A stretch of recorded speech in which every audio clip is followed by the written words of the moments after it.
You will hear a woman phoning the local council about an abandoned vehicle.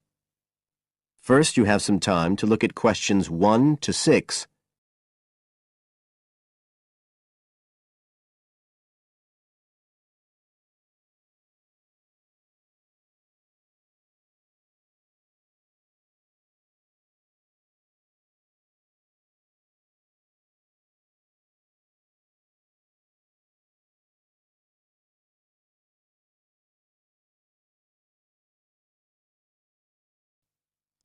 Now we shall begin.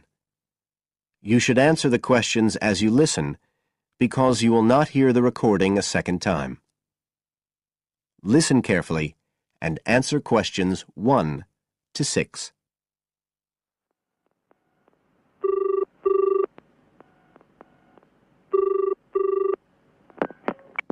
Environmental Health Department, Paul speaking. Oh, hello. I wanted to report a vehicle that's been left parked near where I live. I think it's been abandoned. I wondered if the council could arrange to get it towed away. Have I got through to the right department? Yes, you have. If I could just take a few details. Your name, please? Mrs. Shepherd. Thank you. It's not my vehicle, though. I just thought someone ought to report it. No, that's fine. What I need to do is take some details first, then we can decide what to do about the problem. Oh, I see. So the next thing I need to know is your address. Right, it's 41 Lower Green Street, Yes? Barrowdale. And the postcode's WH4 5JP. Fine. And if I could just ask for a telephone number. It's 01778 552387. I'm out quite a lot, but you can just leave a message on the answer phone if you need to. Or I could give you my mobile number. That's all right, don't worry. Now, could you tell me a little more about this vehicle? You say it's been abandoned. Well, it certainly looks like it. Can you give me an idea of where it is? Yes, it's near the main road that goes through Barrowdale. Is that the A69? Yes, that's right. Now, there's the primary school just towards the end of the village, and then next to that, next to the children's playground, there's a field, and it's in there. Oh. I wonder how it got in there. Well, there's a gate to allow farm machinery in and out. I thought something ought to be done about it. The children from the school might start playing in the vehicle and lock themselves in or something. Yes, you are quite right to report it. And what type of vehicle are we talking about here? It's a van, actually. You know, the sort with just a couple of little windows at the back. Right. You don't happen to know the make and model, do you? Oh, yes. I went and had a look and got all the details. I thought you might need them. I'm surprised the school hasn't contacted you about it. Anyway, I wrote the details down. Right. It's a Catala, and the model's a Flyer 2000. Is that Flyer? That's right. Very good. And the colour? Well, it's not all that easy to see because it's absolutely filthy. And actually, it looks as if it's had a paint job at some stage. It's blue, but you can just see white underneath where it's been scratched. Right. Well, I'll just make a note of the present colour. And if you could just tell me the vehicle number. Did you make a note of that? Oh, yes. It's S322GEC. Okay. Before you hear the rest of the conversation, you have some time to look at questions 7 to 10.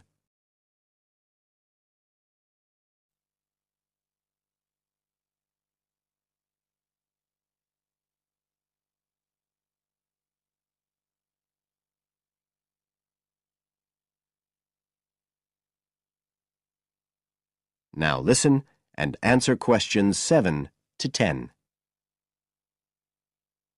And it sounds as if the general condition of the vehicle isn't too good, from what you say. No, it's pretty poor. It wouldn't be drivable. It's got a flat tyre and there's a crack in the windscreen. I reckon someone just wanted to get rid of it. That's usually the way. It's been there for nearly a week. No, it must be 8 days. I remember it was a Sunday morning when I noticed it. It wasn't there the day before. I walk past it most days on the way to the shops. I'd have thought the school would have reported it. Does the field actually belong to the school? No, it's part of Hill Farm Estate. Right. I'll just make a note of that. And I don't suppose you have any information about who might own the vehicle? No, I've no idea. So what will you do now? Well, we'll come and have a look and see if we can trace the owner. And if we can't, the vehicle will be removed as rapidly as the law permits.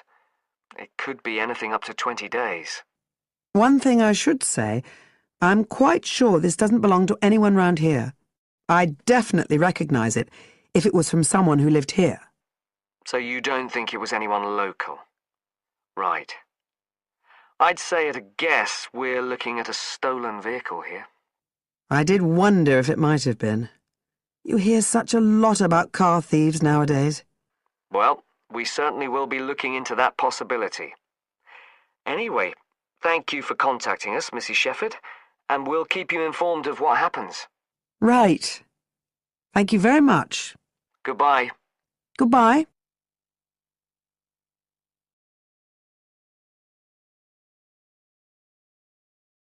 That is the end of part 1.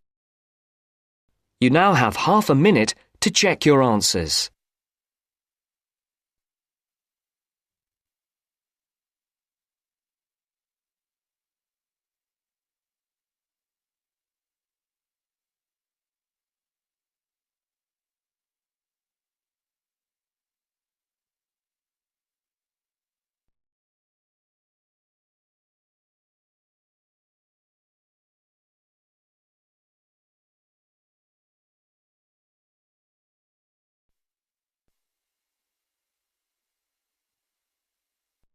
Now turns to part 2.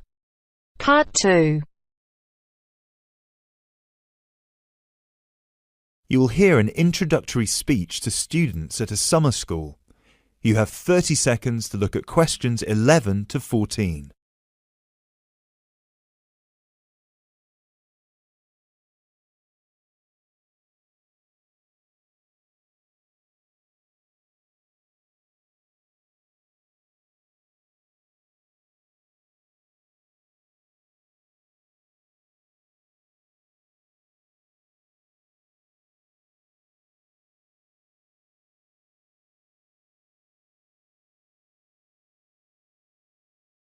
Good morning, everyone, and welcome to Climb Summer School.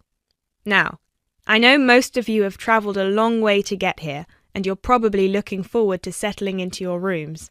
So I promise I won't keep you long, but we've got to get through this very brief induction just to make your stay here as pleasurable as possible.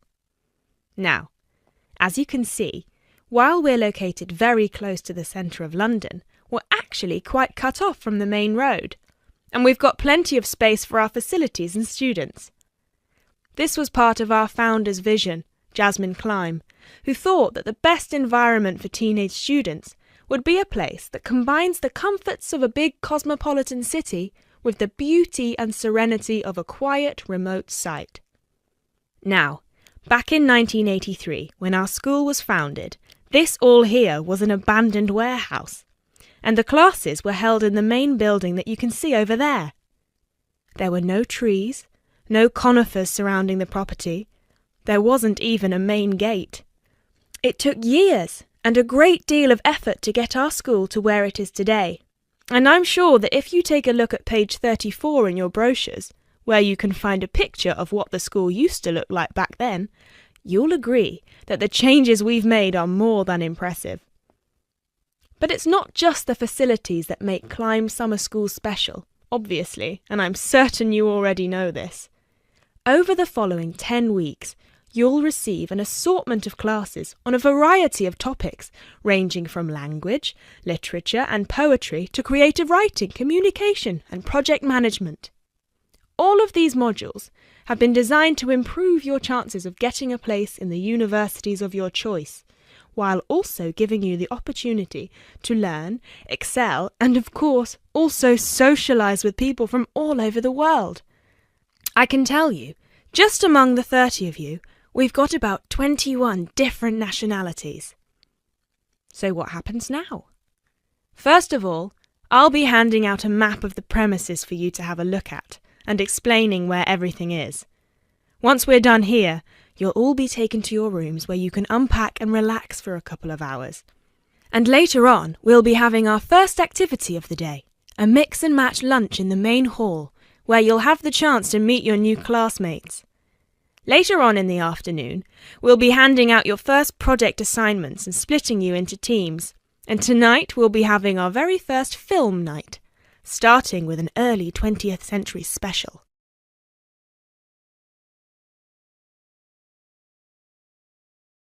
You now have 30 seconds to look at questions 15 to 20.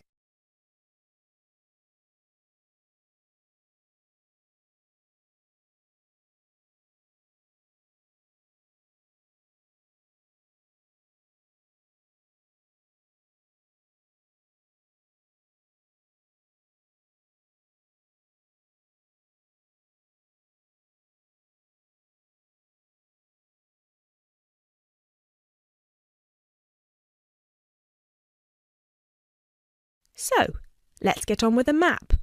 You've already got a version of it in your brochures, so if you can open them to the last page so we can have a look. Very well. As I showed you before, the actual school is right over there in the middle. That's where you'll be having most of your classes. Adjacent to it, you'll find the main hall, which is where we'll be hosting most events, such as today's lunch. On the left from the main building, you'll find a smaller building, which is where the accommodation and welfare offices are located. This is labelled as the garden office at the front, and it's easy to spot because it has a green door. Each of you is assigned to a different residence hall. We've got 3 residence halls in total, 1 on the left and 2 on the right. The one right next to the garden office is Ursula Hall, named after our founder's sister, while the other 2 are Peter Hall and William Hall. Now, as you can see, there are 3 more buildings to the left of the semicircle here, and 1 more building on the right-hand side, next to William Hall. So that one, which is shaped a bit like a dome, is the pavilion. This is where all your letters will be delivered, and in the basement floor you'll also find a laundrette. Please make sure you've got plenty of £1 coins, as you'll need one for the washing machine and another for the dryer. And that row of buildings on the left, the one closest to us here at the gate, is the canteen, where you'll be able to buy snacks as well as breakfast, lunch and dinner, on days when we don't have an event with food provided. The next one is the gym, which is open from 7 a.m. to 8 p.m. from Monday to Friday, and until 10 p.m. at the weekend. And the last building, right over there, is the study centre, where you'll find plenty of computers and books, as well as a great selection of DVDs and magazines that you can borrow with only a small refundable deposit of £5. Now, please remember to keep your student card with you at all times, as you'll need it to access most of these facilities. That is the end of part 2. You now have half a minute to check your answers.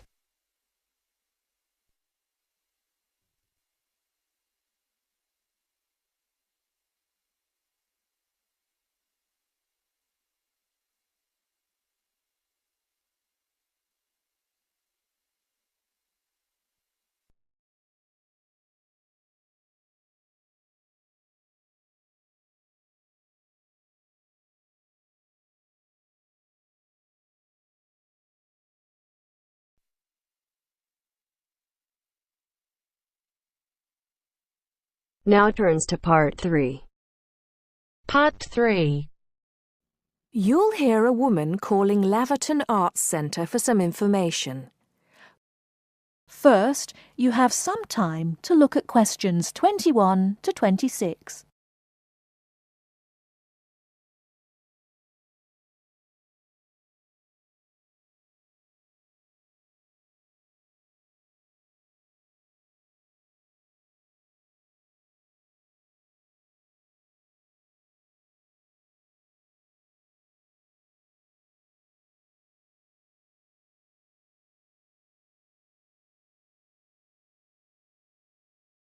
Now listen carefully and answer questions 21 to 26. Laverton Arts Centre. How can I help you? Hello. I've been to the Arts Centre a few times recently, and I understand you have this scheme for regular visitors. The Friends of Laverton Arts Centre. Yes, that's right. I wonder if you could tell me a little about it. I mean, how much it costs and what benefits it offers, things like that. Certainly. Well, first of all, the good news is that we've recently changed the scheme. It used to cost £15 a year, but now it's free. All you have to do is fill in an application form. You can either come to the Arts Centre and do that here, or you can go to our website and apply online. And so what are the benefits of joining? There are actually quite a few. As a friend of Laverton Arts Centre, you'll receive a newsletter every 3 months with information on all the forthcoming events. That sounds useful. You also get priority booking for shows and concerts in the main theatre. Can you explain how that works exactly?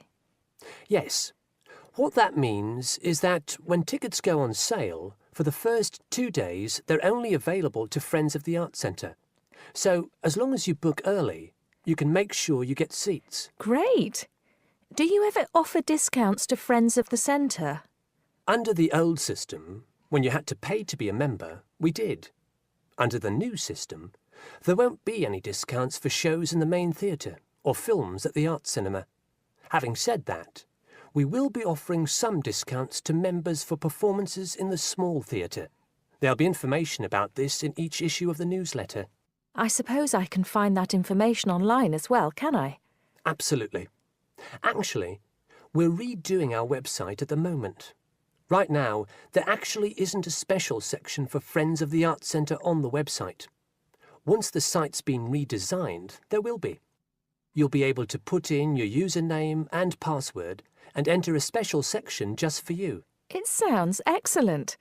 Are there any requirements, though? I mean, as a member, do I have to do anything? Yes, sorry, I forgot to mention that. There are no formal requirements at all, though obviously we have this scheme to encourage people to attend events here regularly. So we ask that you attend at least 4 events a year, whatever they are, if you possibly can. Nobody's going to count, though, and it's totally up to you. That sounds fair enough.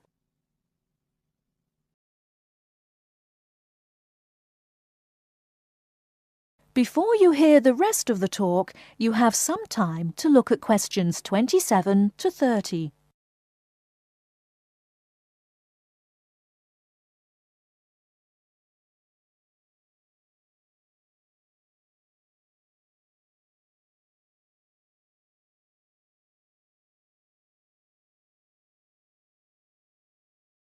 Now listen and answer questions 27 to 30. While you're here, we're actually conducting a short survey of people who phone up the Arts Centre. Would you mind if I asked you a few questions? It'll only take a couple of minutes. Sure, no problem. Thanks a lot. So, how many times have you visited Laverton Arts Centre in the last 6 months? Well, I've only lived in the area for the last 4 months, so not that many times. 3, I suppose. Yes, that's right. Fine. And how did you first find out about the Arts Centre? Let me think. Oh, yes, a friend invited me to a concert, and I came with her. Have you ever seen a film at the Arts Cinema here? No, I haven't, to be honest. In fact, until you mentioned it earlier, I didn't realise you even had a cinema. One more question.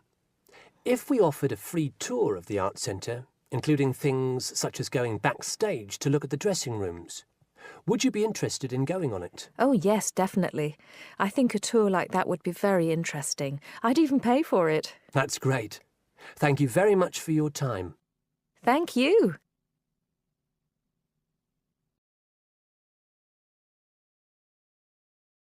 That is the end of part 3.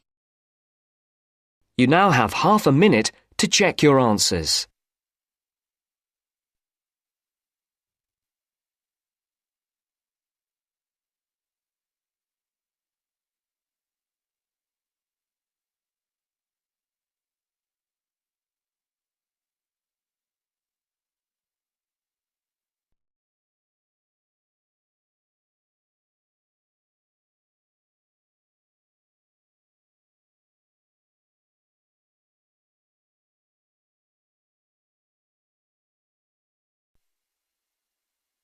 Now turns to Part 4. Part 4. You will hear a lecture about English language. You have 30 seconds to look at questions 31 to 37.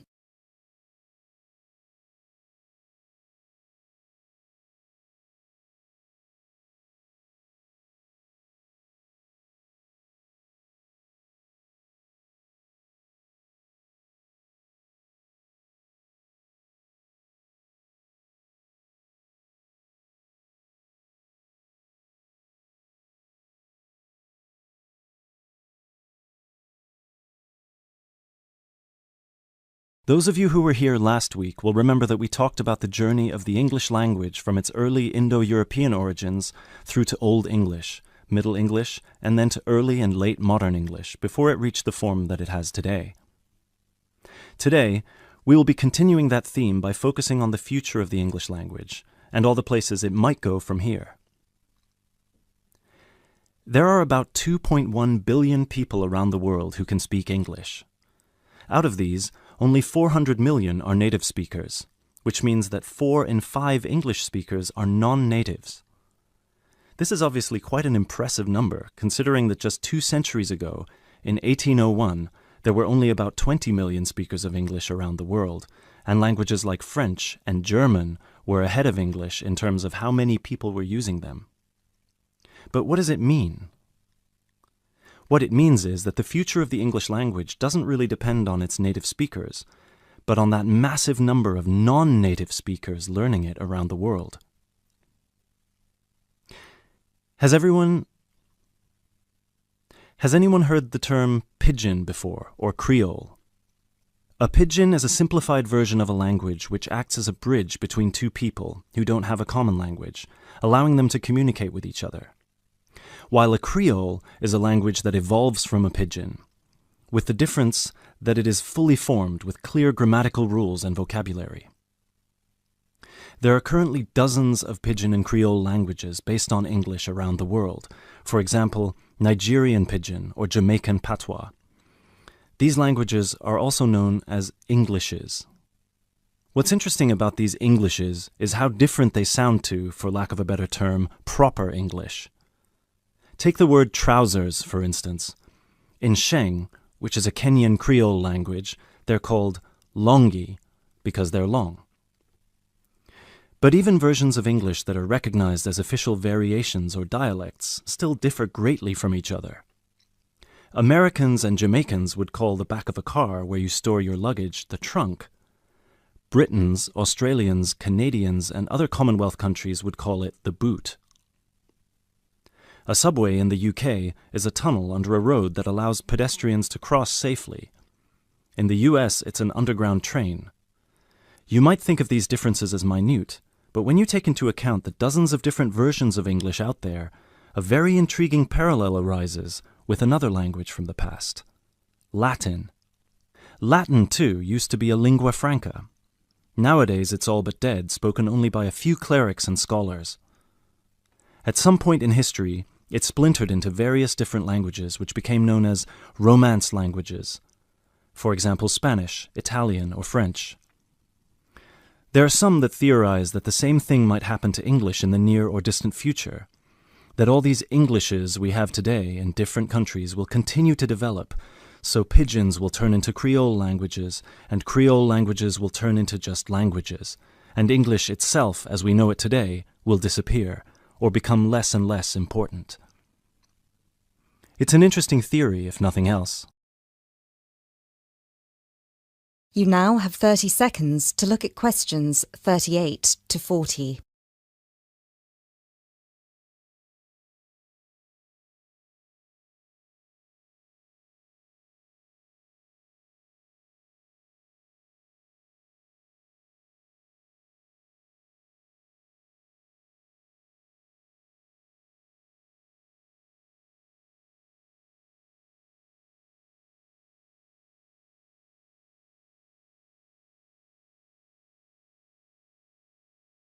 It makes sense that as English grows in popularity, countries, especially those with a strong sense of identity and tradition, will develop their own versions of the language, marked by the idiosyncrasies of their culture. Just think of the contribution of dialects such as Jamaican or South African English. In the past 50 years alone, they've added about 25,000 words to the English language. Most of these related to a local context that wouldn't have existed in English before the spread of colonialism. In terms of numbers, just those are enough for a brand new language. There are some flaws to this theory too, however. While it's true that Latin and English have a lot of similarities in terms of how they developed or have developed throughout history, there is one big difference. We currently live in an era of globalization. Today, you can be in India and stream an American film or TV series in seconds. You can be in Nigeria and listen to British music. You can be in Brazil and read a novel from an Australian author. Just a few centuries ago, this was unthinkable. So what's the other way that English could go? According to some experts, there's the possibility that it could maintain its status as the world's global language, but with a few differences. Already today, most conversations in English occur between non-native speakers. While many of these might be fluent, the majority probably only have an intermediate understanding of the language, devoid of the nuances, colloquialisms, and complex collocations that native speakers employ in their interactions. This means that over time, English could turn into some sort of world speak, the official lingua franca for the entire world, but in a simplified form. Some scholars have even started trying to develop that version of English by selecting the most useful words in the English vocabulary for non-native speakers to learn. Robert McCrum has compiled a comprehensive list of 1,500 words, for example, a version of English that he calls Globish. And what about traditional native speaker English? It might continue to exist, but lose its popularity, as the previous theory suggests. There are many more theories about the future of the English language, of course. I've only focused on the two main ones because they clearly demonstrate our uncertainty when it comes to how this beautiful language will develop. English is in a unique, unprecedented position. No other language has achieved the same levels of popularity in human history, especially in terms of non-native speakers. So, as this is clearly uncharted territory, only time will be able to tell us what will happen. That is the end of part 4.